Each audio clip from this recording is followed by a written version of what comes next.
وعلما نافعا لا ينسى وتوفيقا دائما وصحة ويقينا اللهم صيبا نافعا اللهم صيبا نافعا اللهم صيبا نافعا آمين يا رب العالمين.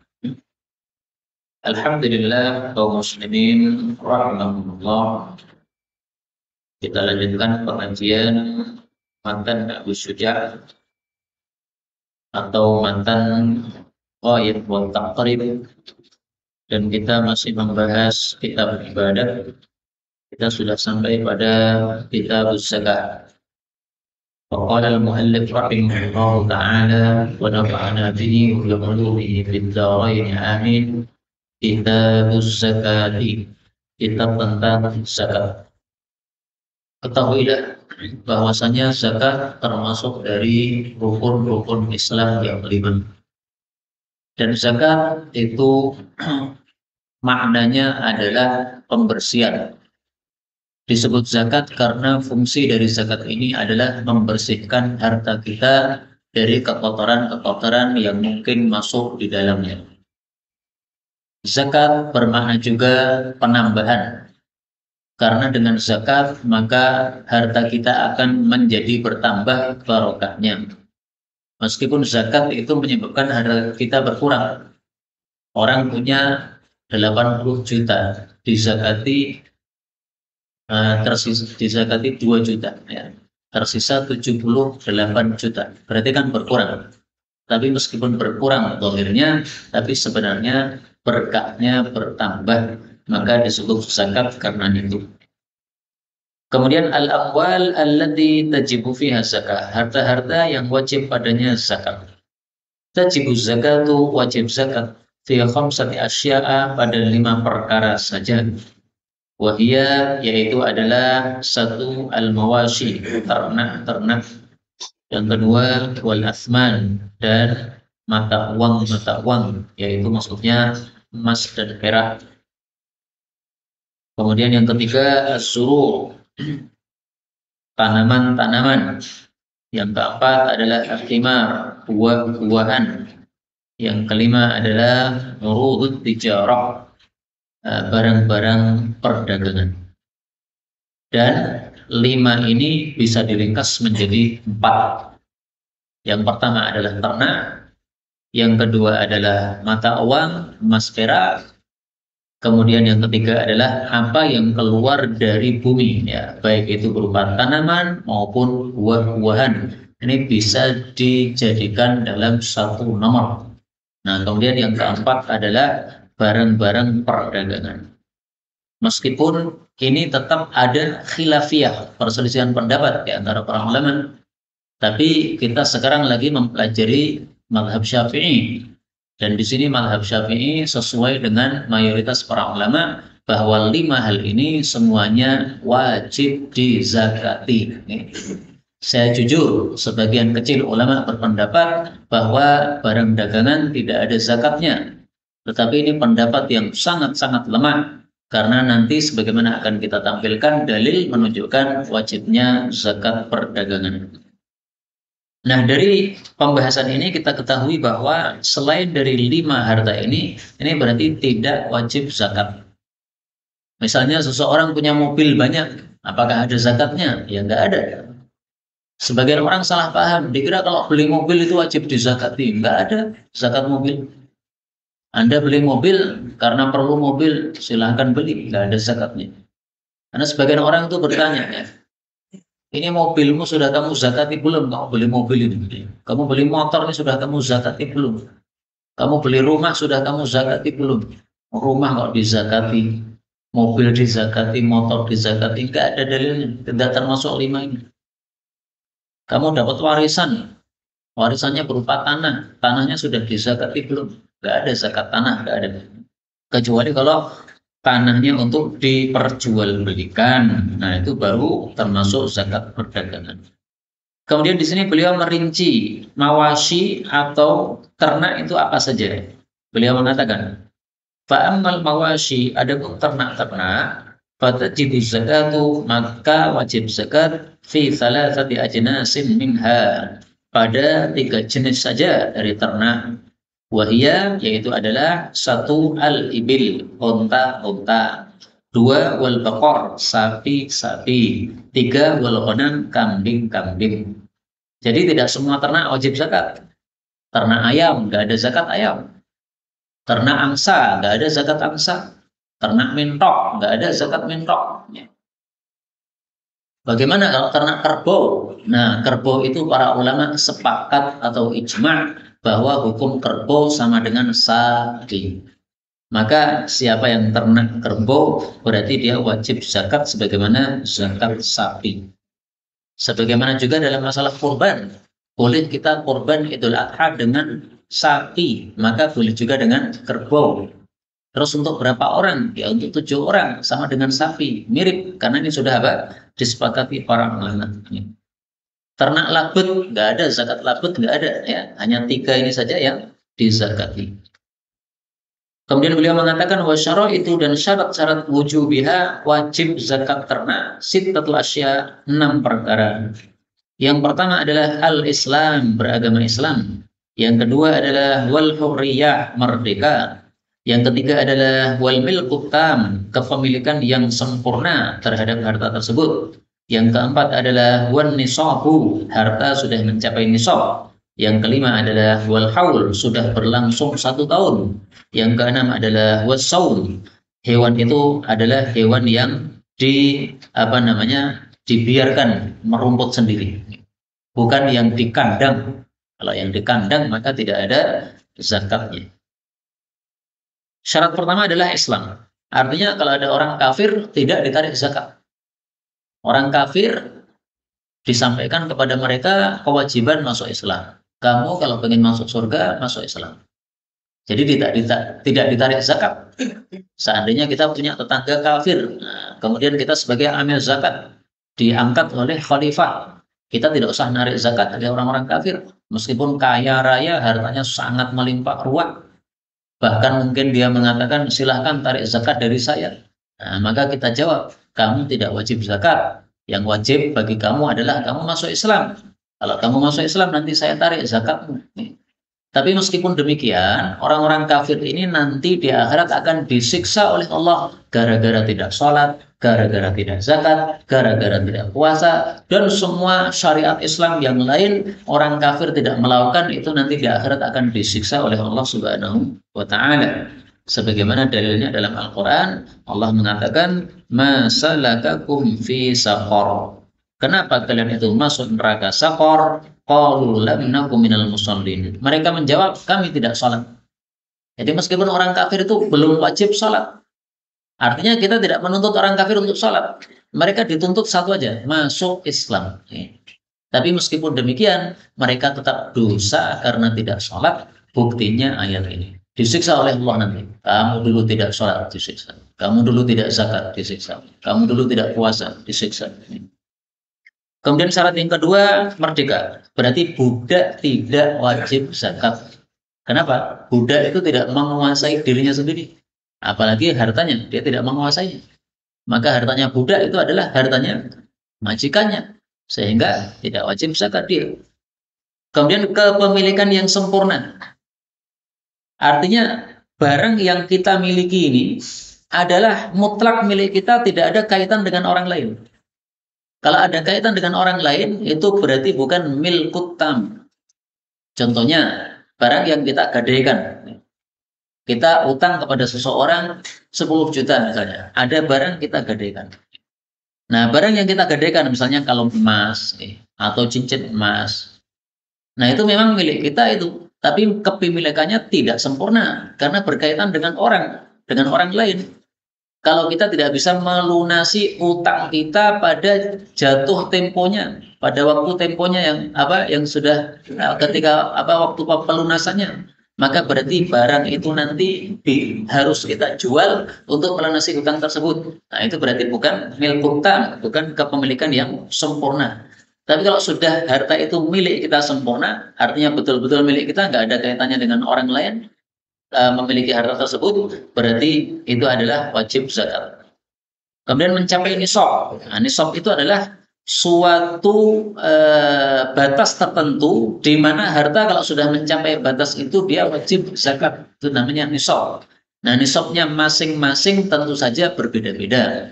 Onta berapa nisabnya, sapi berapa, kemudian juga kerbau berapa. Itu nanti dibahas secara runtut atau secara detail pada bahasan-bahasan berikutnya. Dan sudah berlangsung 1 tahun. Ini syarat yang kelima. Artinya harta kalau belum berlangsung 1 tahun ya belum wajib zakat. Misalnya kita dapat warisan dari orang tua kita. Berapa? 1 miliar. Ini kamu dapat warisan 1 miliar. Sudah dizakati belum? Oh, belum 1 tahun kok dizakati. Nunggu dulu 1 tahun. Ternyata setelah 1 tahun hartanya tidak 1 miliar lagi. Tinggal 10 juta. Ya sudah, nggak ada zakatnya. Kenapa? 1 miliar kok tinggal 1 juta saja atau 10 juta saja. Karena untuk bangun pesantren misalnya, udah habis duitnya, tinggal 10 juta ketika akhir tahun tersebut. Nah, ini berarti tidak wajib zakat. Karena apa? 1 tahun ternyata sudah tidak mencapai nisab. Kemudian as-saum ya tadi ya. Saum itu adalah hewan yang dibiarkan dia mencari makanan sendiri atau merumput sendiri. Maka kalau hewan itu kita kandang, kemudian kita yang cari rumput, dia santai-santai di kandang, kita bawakan rumput ke kandang, nah ini tidak ada zakatnya. Adapun yang wajib dizakati adalah yang dibiarkan dia merumput sendiri. Lah terus bagaimana orang-orang yang bisnis kambing itu? Nah, itu nanti jatuhnya zakat perdagangan ya. Dia memelihara kambing di dalam kandang. Banyak sekali sampai ribuan kambing. Nah, kan dia bisnis kan itu kan untuk akikah atau untuk apa? Nah, nanti jatuhnya zakat perdagangan bukan zakat kambing. Kita lanjutkan. Adapun al-asman, mata uang. Wa ammal asman, adapun mata uang. Fasyai'ani, maka ada dua. Yang pertama adalah az-zahab, emas, yang kedua adalah wal fiddah, perak. Karena zaman dulu itu jual belinya dengan dinar dan dirham, yaitu dari emas dan perak. Wa syaraitu wujubi zakati fiha, dan syarat-syarat wajib zakatnya di dalam mata uang ini khamsatu asya, 5 perkara. Pertama, al-Islam, beragama Islam sama dengan tadi. Yang kedua, al-hurriyah, orang merdeka sama dengan tadi. Yang ketiga, al-milkut tam, kepemilikan yang sempurna sama dengan tadi. Yang keempat, an-nisab, sudah mencapai nisab sama dengan tadi. Wal haul, yang kelima, wal haul, sudah 1 tahun sama dengan tadi. Berarti syaratnya ada berapa ini? 5. Kalau tadi syaratnya ada 6. Bedanya apa? Bedanya tadi ada as-saum ya. Ternak itu wajib dizakati kalau dia berupa ternak saum, yaitu ternak yang dibiarkan merumput sendiri. Adapun mata uang ya tidak mungkin merumput kan. Nah, maka mata uang tidak ada syarat yang keenamnya. Jadi kalau kita punya duit ya, baik itu emas atau perak, dinar atau dirham, maka inilah syarat wajib zakat, yaitu 5 ini. Kalau 5 ini tidak ada, berarti tidak wajib zakat.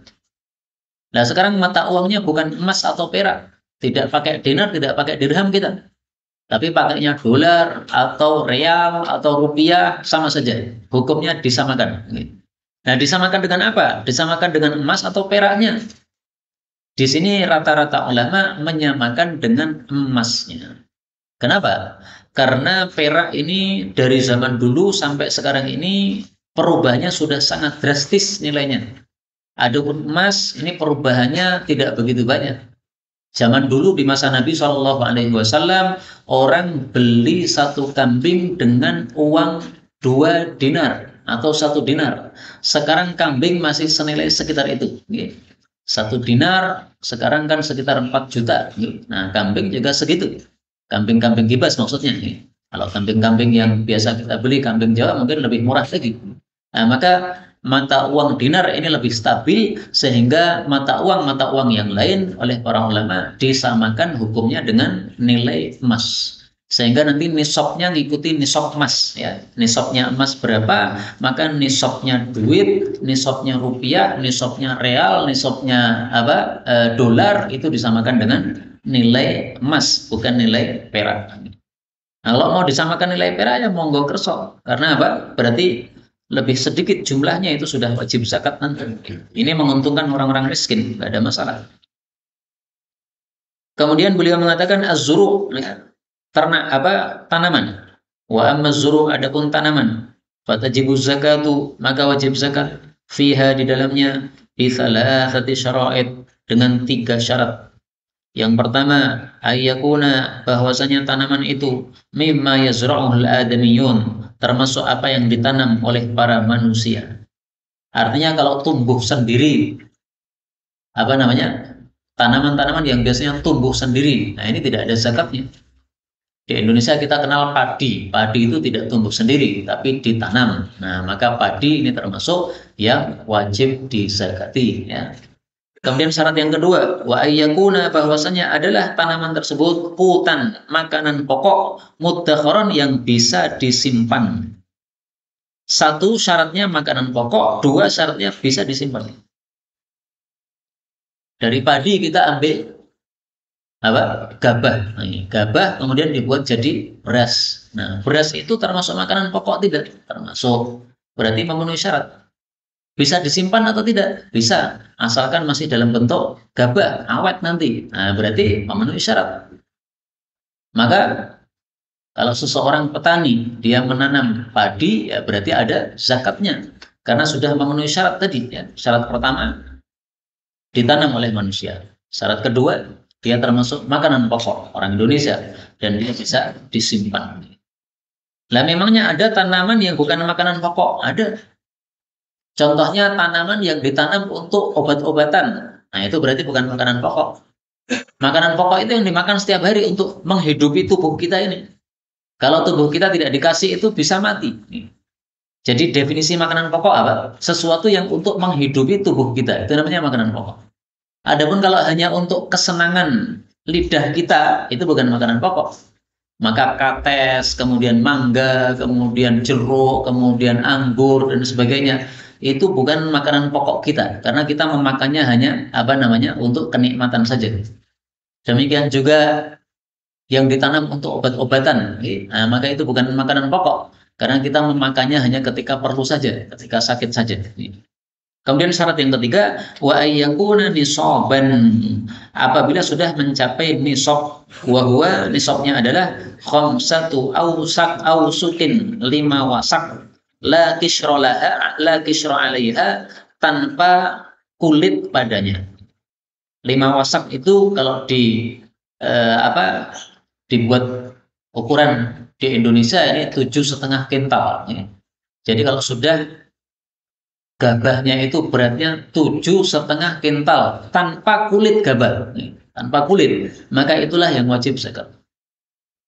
Maka kalau seorang petani setelah dia memanen padinya ternyata hasil gabahnya adalah 7,5 kintal, berarti nggak wajib zakat.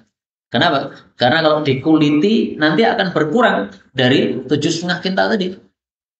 Tapi kalau seandainya misalnya hasilnya 20 kintal, nah 20 kintal ini kena zakat ini. Kenapa? Karena gabah yang beratnya 20 kintal ini kalau kulitnya dihilangkan, tinggal berasnya saja, itu nanti sudah lebih dari 7,5 kintal. Nah, para petani biasanya sudah paham mengkira-kirakan dari gabah menuju beras itu kira-kira berapa. Nah, itu bisa dikira-kirakan. Atau paling gampangnya, sebagaimana yang saya diberitahu bahwa sebagian petani itu cara mengeluarkan zakatnya adalah dibungkusi dalam karung begitu.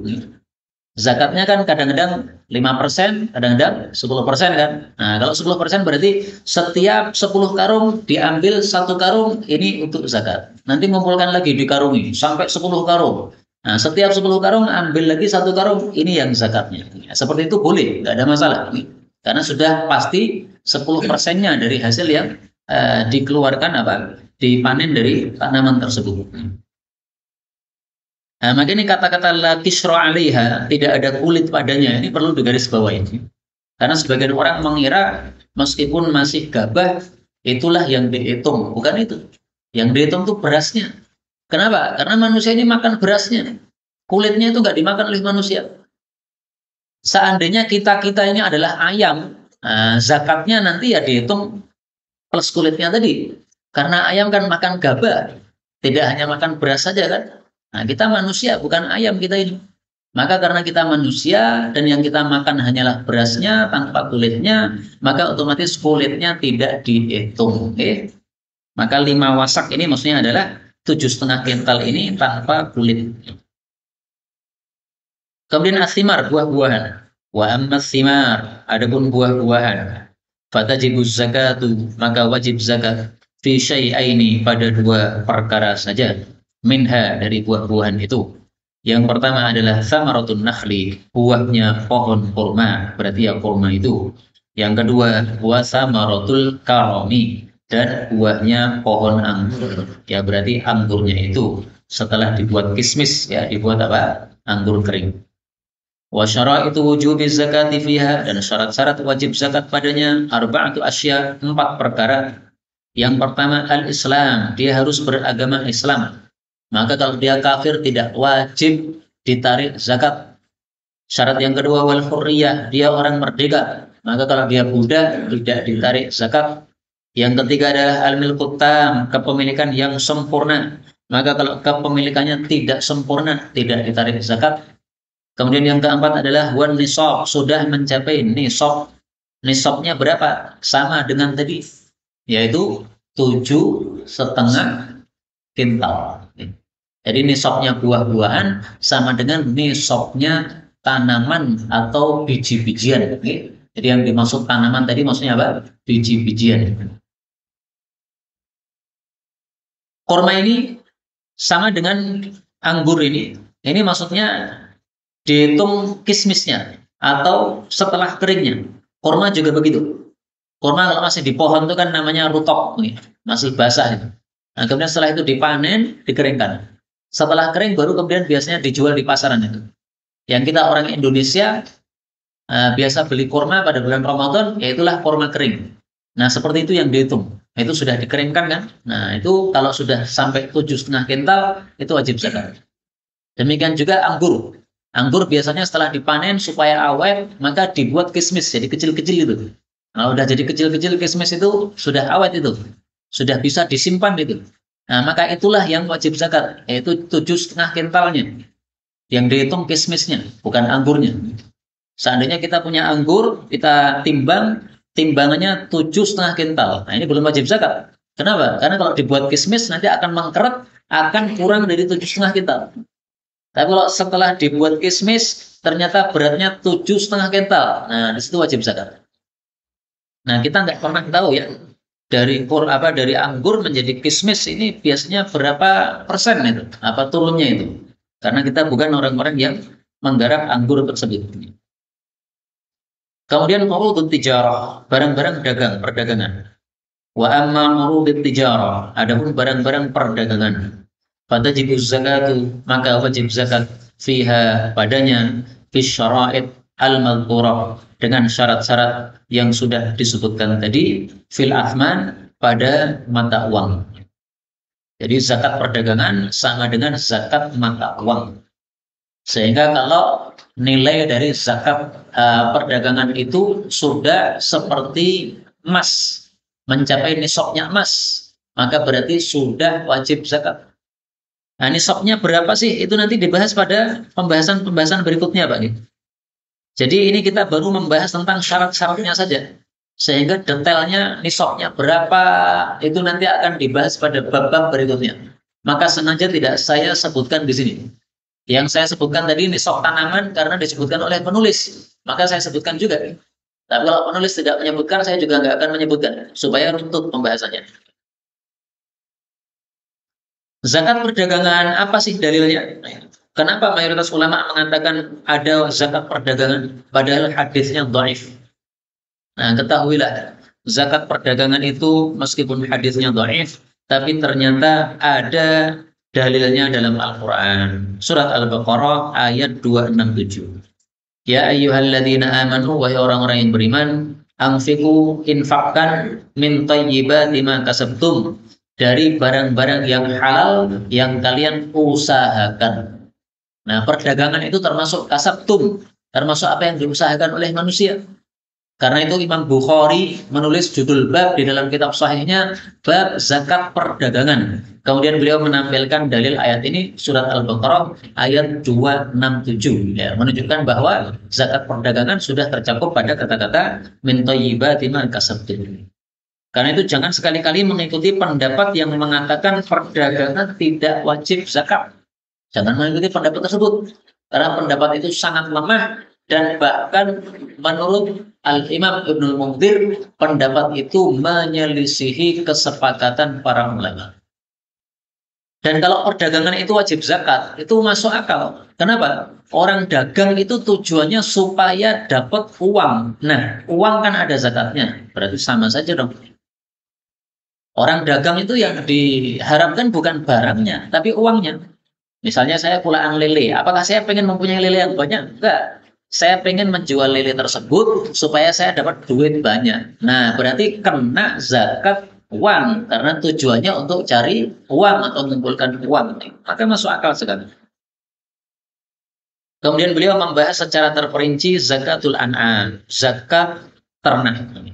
Jadi setelah disebutkan oleh beliau syarat-syarat wajibnya, nah sekarang perinciannya, ya. Mulai dari awal lagi, zakat ternak, nanti kemudian zakat mata uang, kemudian nanti zakat tanaman dan seterusnya. Ternak karena ada 3, maka dimulai dari yang pertama, zakatul ibil, zakat onta. Wa awwal nisabil ibil, awal dari nisabnya onta 5. Maksudnya kalau ada orang punya 5 onta itu baru wajib zakat. 4 onta belum wajib zakat. Kalau mau zakat gimana? Boleh, tapi nggak wajib. Zakatnya apa? Wa fiha syatun. Zakatnya 1 ekor kambing. Bagaimana kalau dia hanya punya 5 ekor onta, nggak punya kambing? Kalau nggak punya kambing, maka dia keluarkan dalam bentuk duit senilai harga 1 kambing tadi. Nggak ada masalah, karena nggak punya kambing. Tapi dulu orang-orang biasanya itu selain punya onta juga punya kambing. Karena unta itu adalah hartanya orang-orang kaya, sementara kambing itu hartanya orang-orang miskin.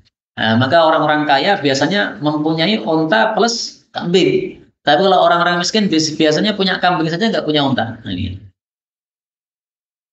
Wa fi ashrin, pada 10 unta syatani, zakatnya 2 kambing. Wa fi khamsata asyara, 15 unta, zakatnya thalathu syiyahin, 5 kambing. Wa fi ishrina, 20 unta, arba'u syiyahin, 4 kambing. Ini semuanya kelipatannya, ya. Wa fi khamsin wa ishrin, adapun kalau sudah 25 ekor unta, zakatnya baru unta juga. Jadi mulai 1 sampai 24 unta itu zakatnya berupa kambing, bukan unta. Tapi mulai 25 unta zakatnya baru unta. Unta yang kayak apa? Unta bintu makhot. Unta bintu makhot adalah unta usia 1 tahun. Ini nggak usah dihafalkan, nggak apa-apa. Pasti antum sudah hafal, karena nanti urut ya. Ini 1 tahun, ini 2 tahun, ini 3 tahun, ini 4 tahun. Maka istilah ini nggak usah dihafalkan, nggak apa-apa. Pokoknya 25 ini mulai masuk zakat unta, berupa unta juga, berarti usianya usia nomor 1, usia 1 tahun. Kemudian wa fi sittin wa salatin, 36 unta, zakatnya bintu labun. Unta bintu labun. Unta bintu labun adalah unta usia 2 tahun. Ini semuanya betina, Pak. Bintu makhot ini betina, usia 1 tahun. Bintu labun ini betina usia 2 tahun. Jadi yang diambil itu jangan yang pejantan. Karena pejantan itu untuk mengkawini hewan-hewan betina. Nanti bisa merugikan pemilik hewan. Supaya tidak merugikan pemilik hewan, ambil yang betina. Nah, bagaimana seandainya yang pemilik unta itu merelakan? Udah, diambil aja yang jantan, nggak apa-apa, saya rela. Ya kalau dia rela, nggak apa-apa. Tapi kalau dia tidak rela, nggak boleh, karena merugikan kepada pemilik unta. Jadi ringkasnya zakat itu harus adil. Tidak boleh mendolimi si pemilik harta, tidak boleh mendolimi orang miskin yang akan mendapatkan zakat tadi. Diambilkan yang kurus-kurus, nggak boleh. Diambilkan yang sakit-sakit, nggak boleh. Diambilkan yang cacat-cacat, nggak boleh, haram. Ini mendolimi orang-orang miskin. Kita lanjutkan. Wa fi sittin wa arba'in 46 unta hiqqatun. Zakatnya unta betina usia 3 tahun disebut hiqqah. Hiqqah itu artinya apa sih? Sudah berhak ditunggangi, yaitu ditunggangi oleh pejantan. Jadi unta itu biasanya kalau sudah usia 3 tahun itu sudah bisa dikawini pejantan.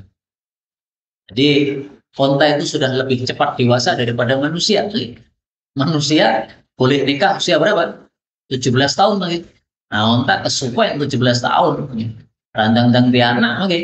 Nah, sudah 3 tahun sudah berhak untuk ditunggangi oleh pejantan alias sudah bisa untuk dikawini oleh pejantan. Wa fi ihda wa sittin 61 unta zakatnya jada'ah. Unta betina usia 4 tahun. Wa fi sittin wa sab'in 76 unta zakatnya binta labunin. 2 unta bintu labun. Bintu labun tadi sudah lewat, yaitu unta usia 2 tahun, 2 ekor. Ini. Wa fi ihda wa tis'in 91 unta zakatnya hiqqatani, 2 hiqqah, yaitu unta betina usia 3 tahun tadi, tapi 2 ekor. Wa fi mi'atin wa ihda wa ishrin 121 unta zakatnya salatu banati labunin, 3 bintu labun. Bintu labun tadi sudah, yaitu yang usia 2 tahun. Summa kemudian fi kulli arba'in masing-masing 40 unta zakatnya bintu labunin, 1 unta bintu labun yaitu usia 2 tahun. Wa fi kulli khamsin pada masing-masing 50 ekor unta zakatnya hiqqatun, 1 hiqqah yaitu 1 unta usia 3 tahun. Jadi misalnya ada orang punya 100 ekor unta. Nah, 50 ini diambil 1 hiqqah. Berarti kalau 100 berarti 2 hiqqah. Kalau dia punya 200, nah, berarti diambil ini tadi ya. Diambil 2 dikalikan aja. Nah, ini setelah 121 ya. Mohon maaf ya, saya ulangi lagi. Setelah 121 cara menghitungnya gini ya. Yaitu kalau setiap 40 diambil 1 bintu labun, kalau setiap 50 diambil 1 hiqqah. Baik, kita lanjutkan yang kedua. Zakatul baqar, zakatnya sapi. Ini kita cepatkan saja karena rata-rata kita tidak melakukan ini. Mana ada orang ternak sapi di Indonesia sini? Kayaknya nggak ada ya. Ya kalaupun ada nggak sampai nisab lah. Wa awwalu nisabil baqar. Adapun awal dari nisabnya sapi adalah 30 ekor. Ini maksudnya yang dibiarkan merumput tadi. Tapi kalau dimasukkan di kandang, kemudian kita membawa rumput ke kandang, ini nggak kena zakat. Ini nanti zakatnya zakat perbisnisan saja. Nisabnya adalah 30 ekor sapi. Wa fiha zakatnya adalah tabi'un, 1 ekor sapi tabi'. Tabi' itu adalah ma'atammal haul, sapi yang sudah usia 1 tahun, ya disebut unta tabi'. Wa fi arba'in, setiap 40 ekor sapi musinnah, itu zakatnya 1 sapi musinnah, yaitu sapi usia 2 tahun. Musinnah itu dari kata-kata sinun, artinya gigi ya. Maksudnya gigi depannya ini sudah rampal, sudah ganti dengan gigi yang baru ya. Sudah poel istilahnya gitu. Wa ala hadza abadan faqis, dan atas hitungan ini maka lanjutkanlah.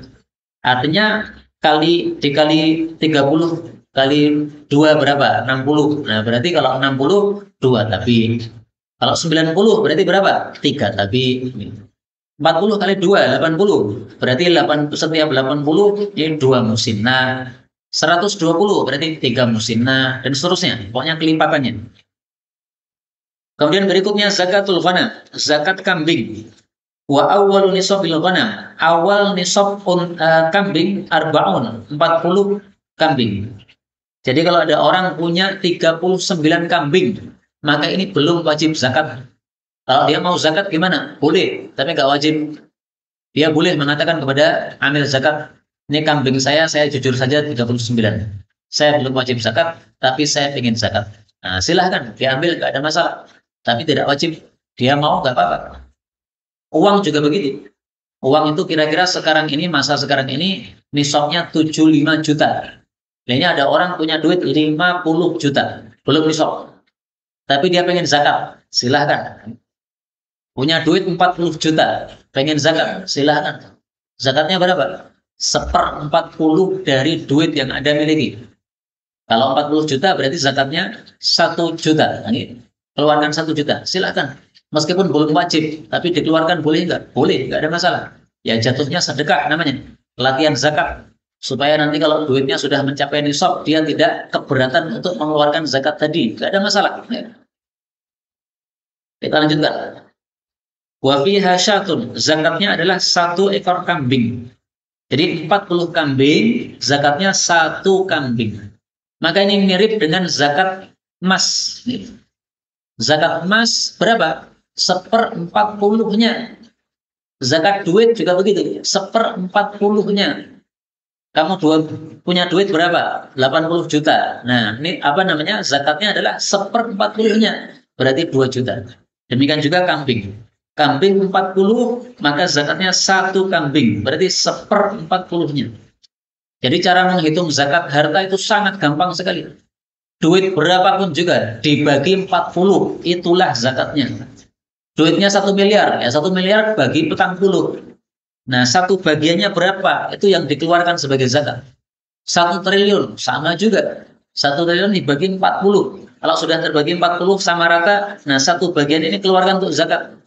Jadi nggak perlu ngitung ribet-ribet, pokoknya 1/40, gampang.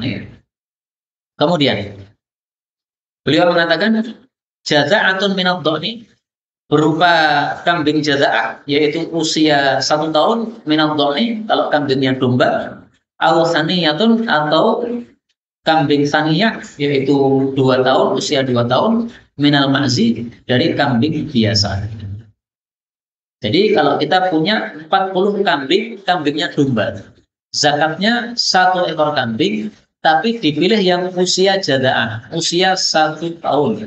Itu yang biasanya sudah well.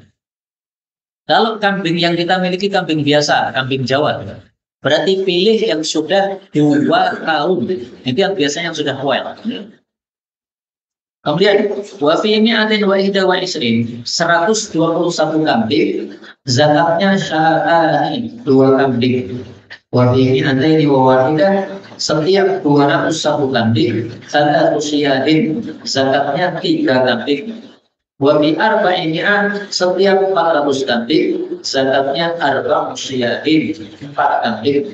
Tsumma fi kulli mi'ah, kemudian setiap 100 kambing, syatun, zakatnya 1 kambing. Artinya kalau dia punya 1000 kambing, berarti zakatnya berapa? 10 kambing, karena setiap 100-nya adalah 1 kambing. Gampang. Nah, kemudian beliau menjelaskan lagi syurutu zakatil faridain, syarat zakat 2 yang digabungkan. Jadi misalnya saya punya kambing, teman saya juga punya kambing, tapi digabungkan kambingnya. Nah, maka nanti dihitung 1, seolah-olah itu milik 1 orang. Seperti serikat itu ya, dihitung 1, seolah-olah itu milik 1 orang. Sehingga di zakatnya tidak dipisah lagi, nggak boleh dipisah, nggak boleh.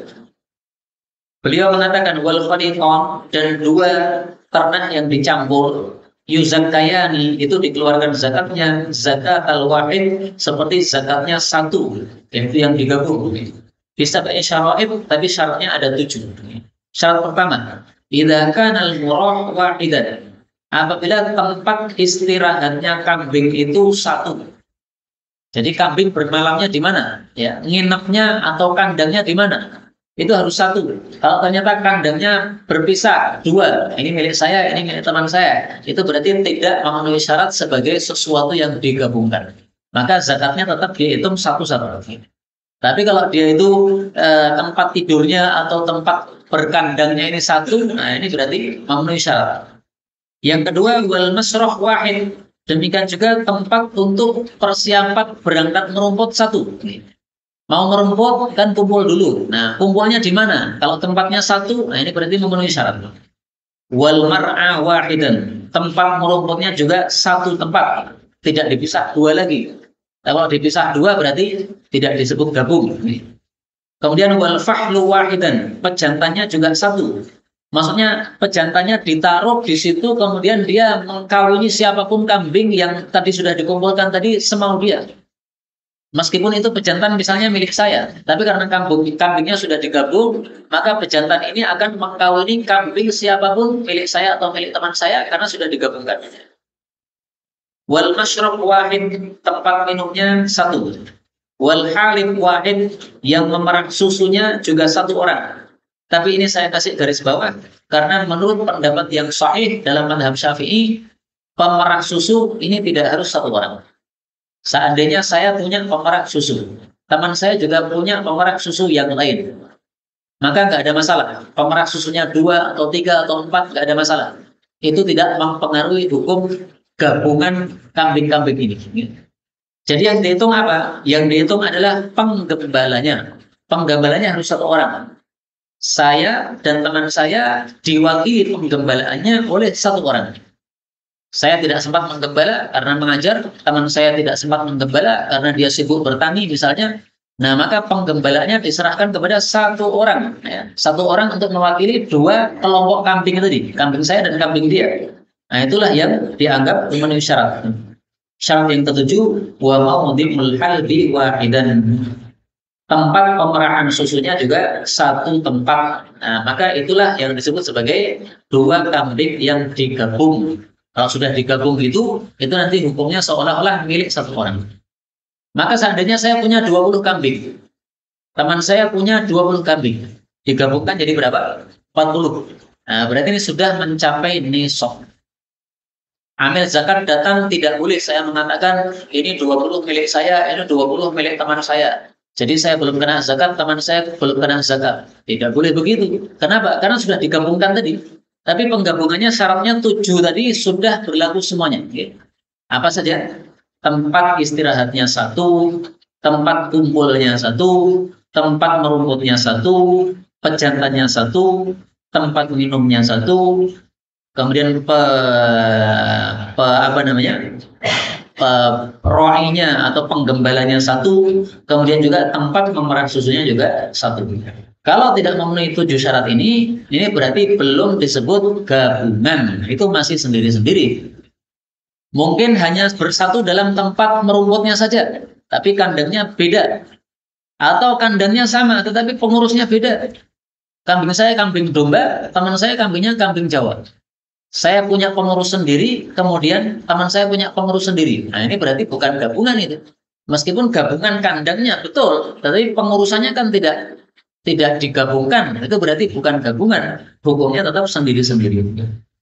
Inilah ringkasan dari zakat yang dibahas oleh penulis. Kita bahas memang sengaja secara ringkas, tidak usah begitu detail, karena jarangnya masalah ini kita lakukan dalam kehidupan sehari-hari kita. Insya Allah nanti detailnya adalah pada pembahasan yang berkaitan dengan keseharian kita, yaitu zakat emas, perak, dan mata uang. Wallahu a'lam bishawab. Ini yang dapat kita bicarakan, benarnya dari Allah. Kalaupun ada salahnya, fa astaghfirullahaladzim wa lakum.